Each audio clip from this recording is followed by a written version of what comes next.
Oh, salut la vadrouille. Je viens d'assister à un truc de ouf, à l'un des jugements les plus épiques de tous les temps. Propulsé au cœur des enfers de la mythologie grecque, j'ai pu observer le grand Léonidas être jugé après sa mort. Tout commença, ou prit fin selon votre point de vue, lors de la bataille des Thermopyles, durant laquelle l'armée spartiate dut essuyer une terrible défaite contre les Perses. À sa tête, le grand Léonidas, roi de Sparte. La bataille faisait rage. Les coups pleuvaient de part et d'autre. Les flèches affûtées des Perses venaient se planter dans les boucliers de ces robustes guerriers. De l'autre côté, les lances spartiates, à la fois souples et rigides, plongeaient sur leurs ennemis tel le serpent sur sa proie. C'était un véritable carnage. L'armée spartiate résistait avec force face à l'invasion des Perses jusqu'au moment fatidique. Trahi par l'un des leurs, un déserteur, Xerxès Ier à la tête des Perses, avait été informé de l'existence d'un passage dont seul Léonidas connaissait l'existence, et qui permettrait de les contourner pour ensuite les étrangler. Pris au piège, les vaillants guerriers spartiates ne faiblissaient pas. Les boucliers criblés de flèches, les lances brisées, ils continuaient de résister jusqu'à ce que le roi Léonidas soit grièvement blessé. Le coup lui fut fatal. Entouré de ses hommes, continuant de défendre le roi au sol, son corps gisant quittait alors le monde des vivants, pour rejoindre le royaume d'Hadès. Tout droit projeté devant l'antre des enfers, je pus observer le grand Léonidas entrer dans ce qu'allait être sa dernière demeure. Assis dans la barque du passeur, sillonnant le Styx, je le voyais disparaître peu à peu. L'histoire ne nous dit pas si une obole symbolique, un rameau d'or ou une pièce de monnaie, avait été placée à la mort du roi, mais on peut imaginer que son statut lui permit d'embarquer directement avec Charon, pour le royaume des morts. Je devais me rapprocher pour suivre sa descente aux enfers. Cependant, comme vous le savez, Cerbère, le chien à trois têtes d'Hadès, gardait l'entrée, m'empêchant de la franchir. En effet, le rôle de Cerbère était d'empêcher les morts de sortir des enfers, mais aussi les vivants de récupérer leurs proches décédés. D'ailleurs, cette bête féroce ne cessait de tourmenter les âmes défuntes, dont la seule solution pour l'apaiser était de lui apporter le délicieux gâteau au miel dont il raffolait. C'était toute une organisation, hein, entre la pièce de monnaie à foutre dans la bouche du mort pour Charon et le gâteau au miel pour le gros molosse. En fait, fallait presque une liste de courses pour enterrer son mort à l'époque. Au cours de l'histoire, seuls quelques-uns réussirent à triompher de lui. Pirithos et Thésée, lorsqu'ils tentèrent en vain d'enlever Perséphone, la reine des enfers. Orphée, qui réussit à le calmer en jouant de la lyre alors qu'il venait chercher Eurydice. Psyché, qui l'endormit en droguant son morceau de gâteau, lorsqu'elle tenta de dérober une parcelle de la beauté de Perséphone sur ordre de la déesse de l'amour Aphrodite.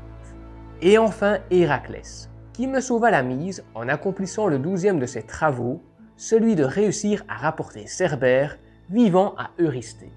Le héros, en pleine négociation musclée avec la créature, je pus la contourner, et ainsi suivre l'avancée de Léonidas. Un peu plus loin, il se retrouva face aux juges du monde souterrain. Se comptant au nombre de 3, ces derniers furent choisis en fonction de leurs qualités respectives durant leur vivant. Rhadamante était le fils de Zeus et d'Europe, frère de Minos et de Sarpédon. Il fut remarqué pour sa vertu et son sens de la justice. À l'origine du code juridique crétois, son excellent travail dans les coutumes juridiques précédait sa réputation. Minos, frère de Rhadamante, était le roi de Crète, connu pour être un souverain bon et juste, mais aussi pour le lourd tribut qu'il imposa aux Athéniens suite à leur défaite, consistant à envoyer chaque année 14 personnes, soit 7 hommes et 7 femmes, au Minotaure, enfermés dans son labyrinthe. Sévère mais juste. Quoi ? 14 personnes quand tu perds une bataille, c'est le minimum. Et je vous en parle en fiche. Dans les enfers, il s'occupait des gens faussement accusés. Éaque, fils de Zeus et de la nymphe Égine, devint roi d'Égine. L'île, hein, pas sa mère.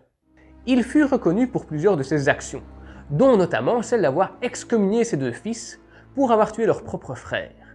Son sens de l'équité et sa droiture lui valurent l'accès à la fonction de juge des enfers. Parfois, à leur côté, se tenait Triptolème, célèbre pour ses liens étroits avec la déesse Déméter, à qui ses parents avaient offert l'hospitalité durant son jeune âge. En récompense, elle lui offrit un char ailé, ou tiré par des dragons ailés selon les versions, pour lui permettre de parcourir le monde en semant des grains de blé.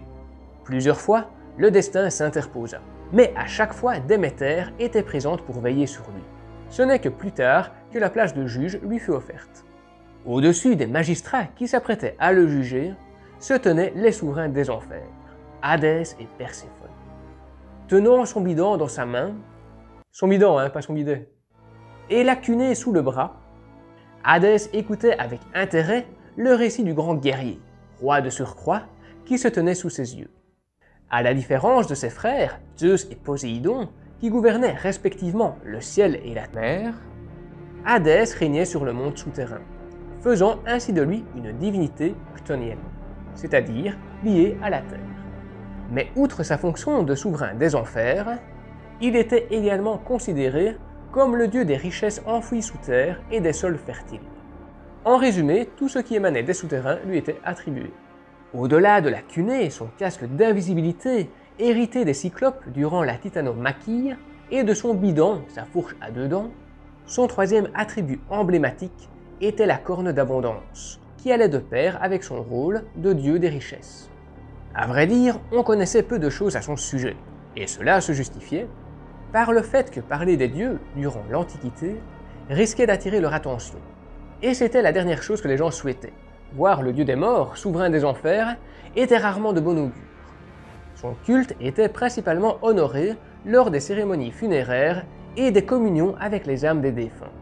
Il représentait à la fois l'inévitable mort par laquelle tous passaient et le lieu qui recueillait leurs âmes. Il n'était ni bon ni mauvais, même si l'image de dieu des enfers peut avoir une connotation négative aujourd'hui dans nos esprits.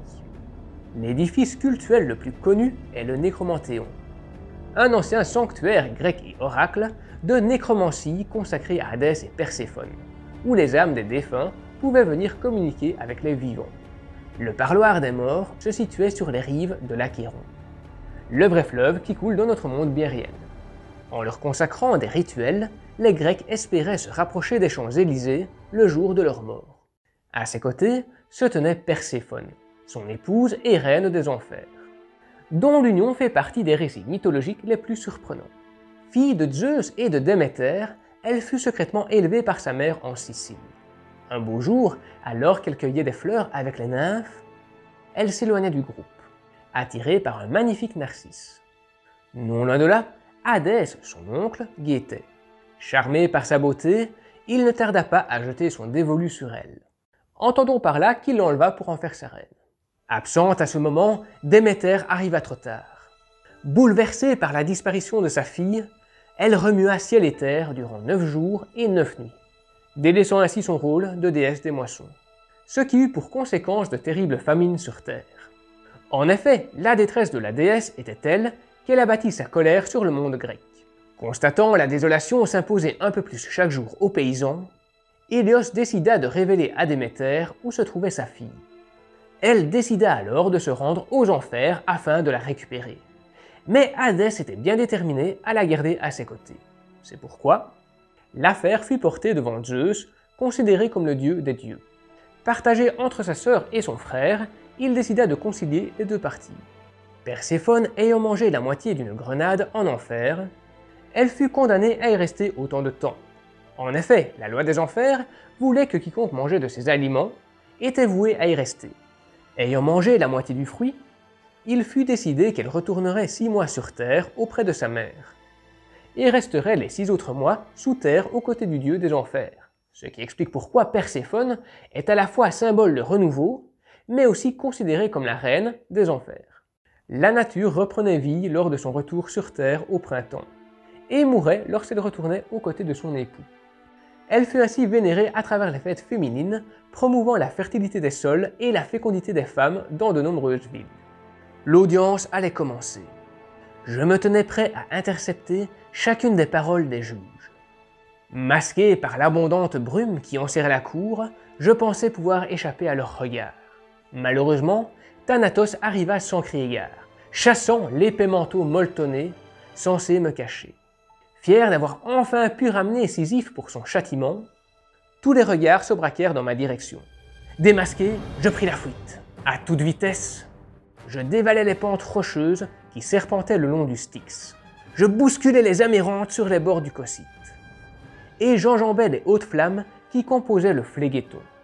Hors de portée, je pensais être tiré d'affaire, mais c'était sans compter le sol crevassé sous mes pieds dont l'irrégularité me fit trébucher.